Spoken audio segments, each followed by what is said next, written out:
What happens when you take a villain that was almost forgotten when The Phantom Menace came out, give him a triumphant return in the Clone Wars, have him return again in a TV show known as Rebels, and then for some reason decide to go back in time and reintroduce him again during the aftermath of episode 3? Well, you have Maul Shadow Lord. So yes, we're gonna talk about Star Wars Maul Shadow Lord and my overall review of season 1. Is this show worth watching? How good is it compared to other Disney shows? And also, how good is it compared to Star Wars projects in general, and especially Disney Star Wars projects? Because look, I'll be honest, there are some shows that have been really good, like Andor, and others that not so much. Sorry, I'm looking at you, Acolyte. Now, first, when this show was introduced, I was actually very excited because I am a big fan of Darth Maul. I loved him ever since episode 1, and of course, I loved how he was resurrected when it came to the Clone Wars. I think genuinely Dave Filoni, who now is the president of Lucasfilm, is just a genius when it comes to understanding the lore of Star Wars and understanding a lot of these characters. I don't think there was a moment where I was not happy. The first 2 episodes when they dropped, it was absolutely fantastic. The animation is beautiful, the action beautiful, and then just again, Darth Maul coming back, also voiced by Sam Witwer once again, absolutely legendary. If you are someone that is not super caught up with all the Star Wars projects, this is a show that I think I highly recommend to almost pretty much anybody, especially just being even a casual Star Wars fan. I think the art, the action, the storytelling within this show has just proven that Dave Filoni, rightfully as president of Lucasfilm, but also the team behind it, know what they're doing when it comes to Star Wars. It is definitely almost like a love-hate relationship when it comes to Disney projects. But Maul Shadow Lord really just felt like authentic Star Wars. We get more of a heavy metal version of Clone Wars. It's almost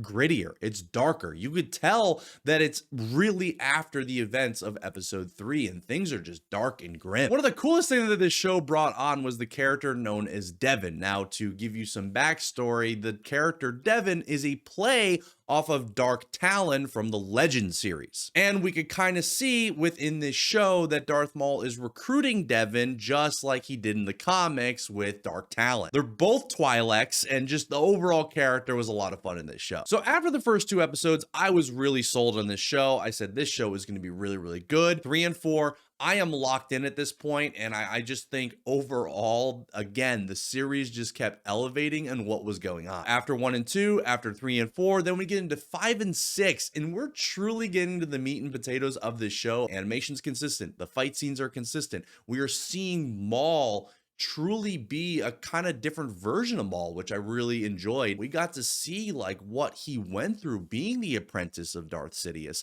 and what that meant to him being a kid, and also the trauma. The idea of essentially Darth Maul is the same victim as Darth Vader, 2 different paths, but overall being used and abused by their master was just such a great insight that the team at Lucas and Disney and the whole team that worked on that show really put into play with this show. And I absolutely love the moment we see Darth Maul really relive the trauma that he went through. So that was easily a highlight within the show for me. The only concern I had when knowing about this show is like, man, I'm really hoping it's not going to be like a buddy cop kind of show. I was really hoping Maul wasn't going to get pushed aside, and that is what this show did not do. Maul was very much Maul. He was very much present. He was still very manipulative, still evil, and there were parts where you could almost see Maul turning into the person that he hates the most, being Sidious. He is manipulating this girl Devin, and I absolutely love that storytelling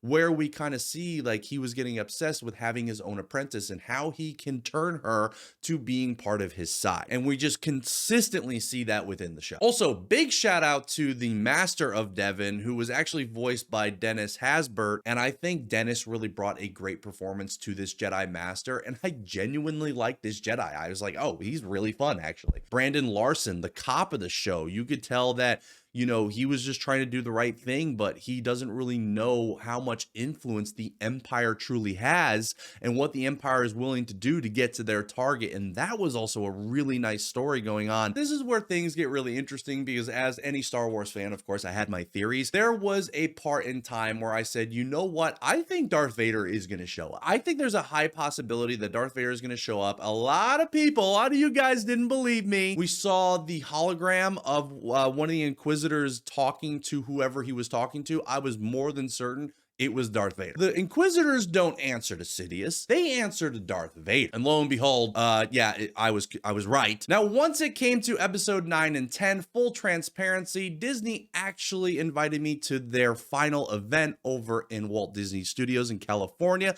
So I got the opportunity to actually see the last 2 episodes with the cast and crew and with my other fellow creators at Walt Disney Pictures. And it was a fantastic experience. One of the cool things that ended up happening at the event is that Dave Filoni actually got asked about how they were going to showcase Darth Vader in this show and what Darth Vader really meant to him, and this is what he had to say. Thing that reminds him of Anakin, he's going to destroy.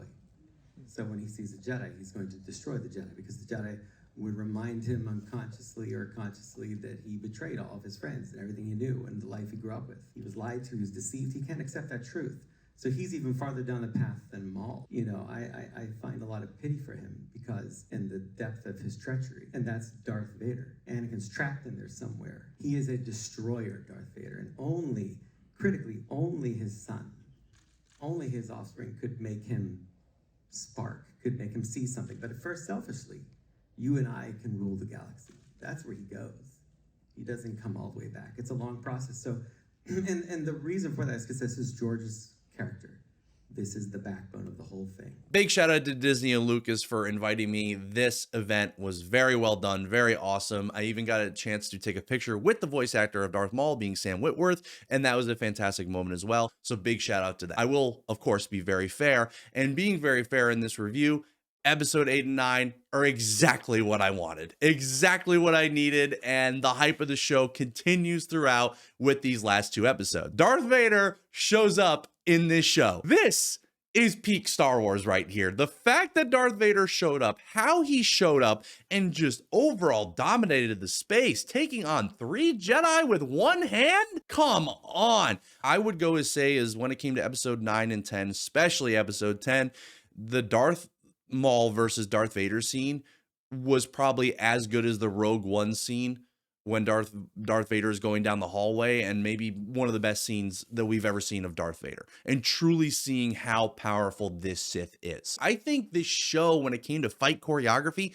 was the best fight choreography I've ever seen, like even better than most of the Clone Wars fights. A lot of the Clone Wars fights, especially with Darth Maul, were fantastic, but like they upped it a notch in this show. And I was just sitting there, especially in the theater watching, like, oh my God, like what is this? Like what am I watching?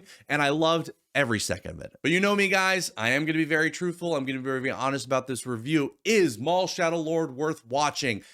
Absolutely 100%. The animation's beautiful. The fighting is amazing. The storytelling overall of seeing Darth Maul go through what he went through, talking about the trauma, talking about overall the other characters' stories, and also just how they told the story was so well done. It just felt like authentic Star Wars. It felt like they really understood these characters. This is a show that I think is going to be in probably my #1 spots for best shows that Star Wars has ever done. It was Andor before, and I love Andor, but I think this took the #1 spot. Blake, what are you going to rate this? What are you going to rate this? This is going to be my first ever on this channel, a 10 out of 10 show. I literally cannot say anything negative about this show. As being a big Star Wars fan, there is not a single moment in this show that every episode I was not like in it. I was following the story. I was loving everything.